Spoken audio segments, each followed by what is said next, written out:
After forcing their way into the Conservative Party headquarters, the protesters smashed their way back out. What started out as a peaceful protest deteriorated into violent clashes with the police at the party's headquarters near Parliament. Arrests were made and police officers were injured as angry students threw sticks at the police and set fire to placards. The protesters were part of a larger demonstration of tens of thousands of students and university staff from across the country, angry about government plans to raise tuition fees by up to 300% and cut university funding in England.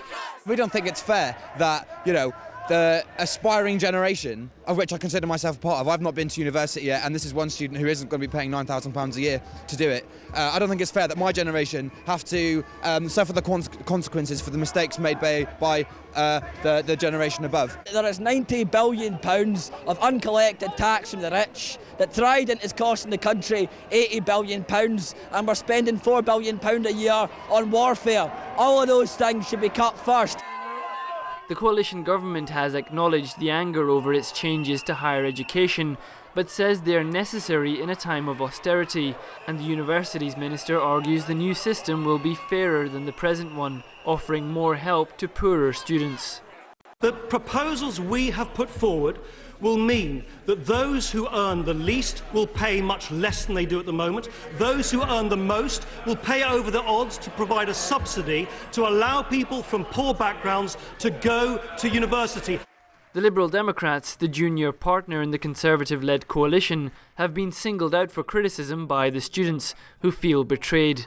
The Lib Dems had promised to fight rises in tuition fees before the elections earlier this year, but now in government that promise has disappeared, and the National Union of Students has threatened to try and unseat MPs who've gone back on that pledge.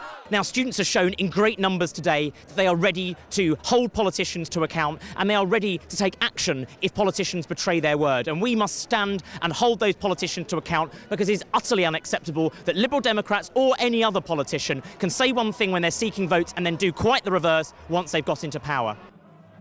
The violence seen today and the sheer numbers on the streets will have surprised the government. It's possible, although not certain, that the pressure on the Liberal Democrats may in turn drive them to pressure their Conservative partners to water down the reforms. The student movement's voice has certainly been heard here in Westminster today. This has been one of the biggest and angriest student protests in many years. But whether or not that anger will have any impact on the government's plans isn't yet clear. Hassan Ghani, Press TV, London.